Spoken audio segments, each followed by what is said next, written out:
اعوذ باللہ من الشیطان الرجیم بسم اللہ الرحمن الرحیم الحمد للہ الذی لا یبلغ مدحتہ القائلون ولا یحصی نعماءہ العادون ولا یعدی حقہ المجتہدون الذي ليس لصفته حد محدود ولا نعت موجود ولا وقت معدود ولا أجل ممدود فطر الخلائق بقدرته ونشر الرياح برحمته الصلاة والسلام على الرسول المسدد المصطفى العمجد المحمود الأحمد سیدنا و مولانا و مولا الکونین جد الحسن والحسین عانی ابو القاسم محمد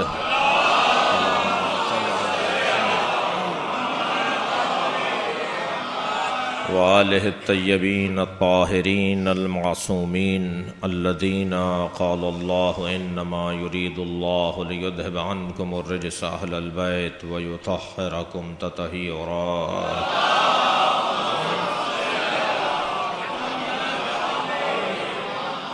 وَلَعْنَةُ اللَّهِ عَلَىٰ أَعْدَائِهِمْ أَجْمَعِينَ مِنْ يَوْمِ عَدَاوَتِهِمْ إِلَىٰ قِيَامِ يَوْمِ الدِّينِ أَمَّا بَعْدُ قَالَ الْحَكِيمُ فِي قُرْآنِ الْكَرِيمِ بسم الله الرحمن الرحيم إِنَّا نَحْنُ نَزَّلْنَا الذِّكْرَ وَإِنَّا لَهُ لَحَافِظُونَ صلوات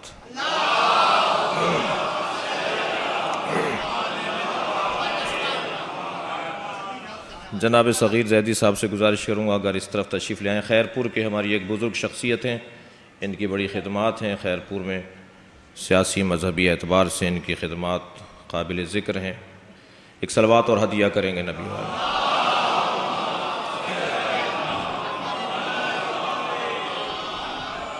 سورہ اللہ اکبر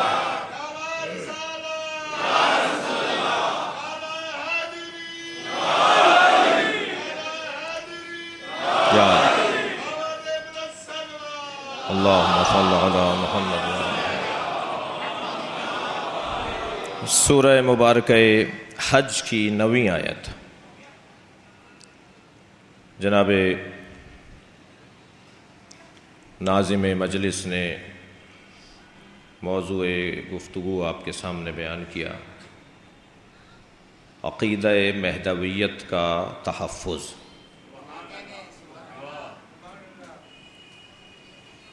خالق کا مزاج یہ ہوتا ہے کہ وہ وجود سے پہلے تحفظ کا اہتمام کرتا ہے۔ صلوات پڑھیں ذرا محمد و آل محمد۔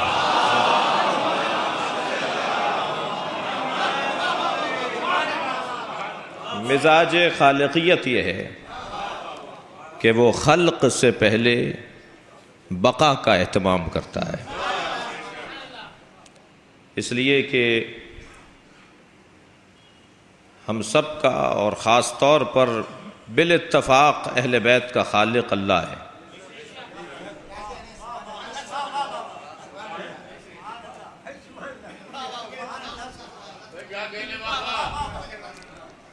ہم سب کا مگر بالاتفاق اہل بیت کا خالق اللہ ہے،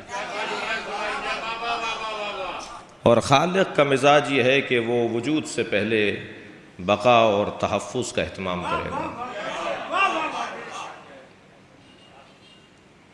قرآن مجید میں کچھ امور اور کچھ چیزوں کے تحفظ پر تاکید ہے۔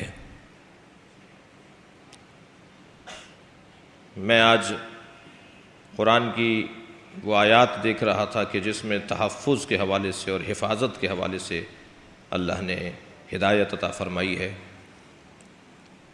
خون کا تحفظ حکم الہی ہے، خبردار خون بہنے نہ پائے۔ اللہ چاہتا یہ ہے کہ دماء، خون، دم، خون محفوظ رہے۔ قرآن مجید میں اللہ نے نماز کے تحفظ پر زور دیا ہے، اور وہ لوگ کہ جو علی صلاتہم یحافظون، اپنی نمازوں کی حفاظت کرتے ہیں۔ اللہ نمازوں کی حفاظت چاہتا ہے۔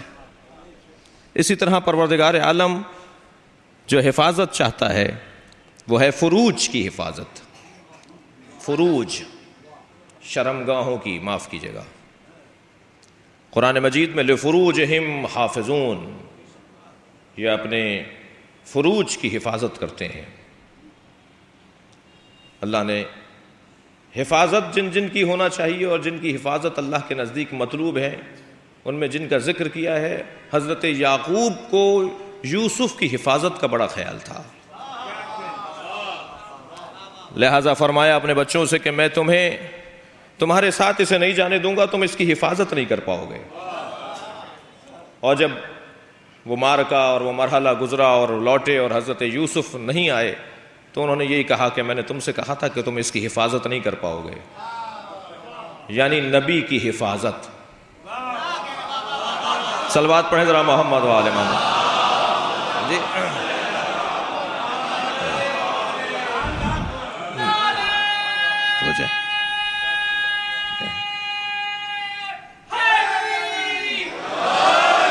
انبیاء کرام کی حفاظت مطلوب الہی ہے، نماز کی حفاظت، فروج کی حفاظت، انبیاء الہی کی حفاظت، یہ مطلوب الہی ہے۔ اور جو آیت میں نے آپ کے سامنے تلاوت کی، قرآن کی حفاظت، مگر یہ بات بہت واضح طور پر روشن ہونا چاہیے اور ہے کہ قرآن کی حفاظت کا اور دیگر چیزوں کی حفاظت کا جو عنوان قرآن میں ذکر ہوا ہے اس میں فرق ہے، اور موٹا سا فرق یہ ہے کہ جو امت کو حفاظت کی ذمہ داری دی گئی وہ کچھ اور چیزیں ہیں، اور جس کی حفاظت اللہ نے خود لی وہ قرآن ہے۔ صلوات پڑھیں ذرا محمد و آل محمد۔ اِنَّا نَحْنُ نَزَّلْنَا الذِّكْرَ وَإِنَّا لَهُ لَحَافِظُونَ، ہم نے بار بار اللہ کہہ رہا ہے، اِنَّا کے ساتھ بھی متکلم کا صیغہ ضمیر اور نحنو کی ضمیر بھی متکلم کی، ہم نے اس ذکر کو نازل کیا ہے، ہم نے اس ذکر کو نازل کیا ہے، وَإِنَّا لَهُ لَحَافِظُونَ، اور ہم ہی اس کے حفاظت کرنے والے ہیں۔ یعنی دو ایسے وجود ہیں آپ کی توجہات، اور یہ مجلس کیونکہ خصوصیت کی حامل مجلس ہے اور بہت ساری مناسبتیں اس میں خصوصیت کی ہیں اور خاص الخاص عنوان مجلس ہے، تو میں یوں کہوں کہ دو چیزوں کی حفاظت کا اللہ نے خود اہتمام کیا ہے۔ ایک جانب قرآن مجید سورہ حج کے اندر ارشاد ہوا کہ قرآن کو ہم نے نازل کیا ہے، ذکر کو ہم نے نازل کیا ہے اور ہم ہی اس کی حفاظت کرنے والے ہیں، اور دوسرے جانب ذرا لہجہ بدلا اور کہا یریدون لیطفئوا نور اللہ بافواہہم، اور کچھ لوگ ہیں جن کا ارادہ یہ ہے کہ وہ اپنی پھونکوں سے اللہ کے نور کو بجھائیں گے، واللہ متم نورہ ولو کرہ الکافرون، اور اللہ اپنے نور کو محفوظ رکھے گا چاہے کافروں کو برا لگتا۔ صلوات پڑھیں محمد و آل محمد۔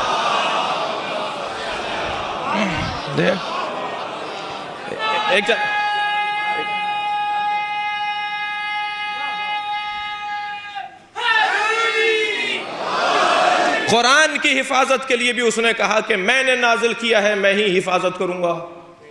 تمہیدی بیان سے گزر رہا ہوں، اور اگر نظم کی طرح نثر میں مطلع اچھا ہو جائے تو کلام اچھا ہوتا ہے۔ صلوات پڑھیں ذرا محمد و آل محمد۔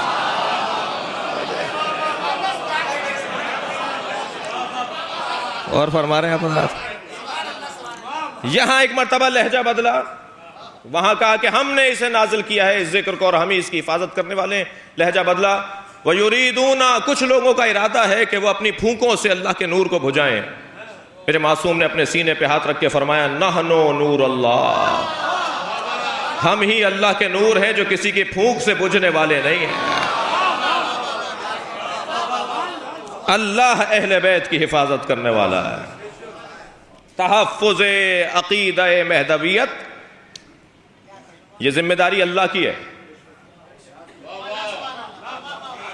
اور آپ کی عظمت پر ایک جملہ کہہ دوں کہ جو کام اللہ کو ہو اگر وہ بندوں سے لے رہا ہو تو اسی بندے کو ولی خدا بننے کا حق ہے۔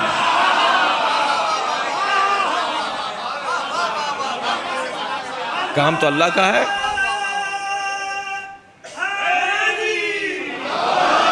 کام تو اللہ کا ہے. بہت سارے کام اللہ نے اپنے اوپر لیے ہیں. اِنَّا عَلَيْنَا لَلْهُدَىٰ وَإِنَّا لَنَا لَلْآخِرَةَ وَالْأُولَىٰ. ہدایت کی ذمہ داری میرے اوپر ہے. ہدایت دینا میرا کام ہے. یہ کام نبی کا نہیں تھا, یہ کام علی کا نہیں تھا, یہ کام اللہ کا ہے.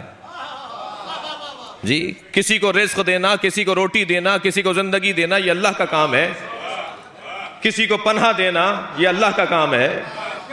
کسی کو رزق دینا, یہ اللہ کا کام ہے. اگر رزق دینا اللہ کا کام ہے اور ختیجہ امت کو رزق دے رہی ہو, اگر پناہ دینا اللہ کا کام ہے اور ابو طالب پناہ دے رہے ہو,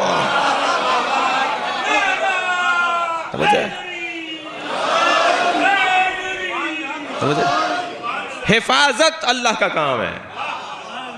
قرآن ہم نے نازل کیا ہے, ہم ہی اس کی حفاظت کرنے والے ہیں. یہ ہمارا نور. ارادہ ہے بہت سے لوگوں کا کہ وہ ہمارے نور کو بجھائیں, وہ بھی پھونکوں سے بجھائیں. میں کہتا ہوں اس سے زیادہ ذلت ان کی نہیں ہوگی جو اہل بیت کے دشمن ہیں.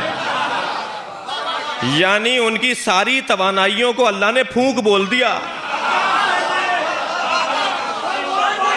صلوات پڑھیں محمد و آل محمد پر.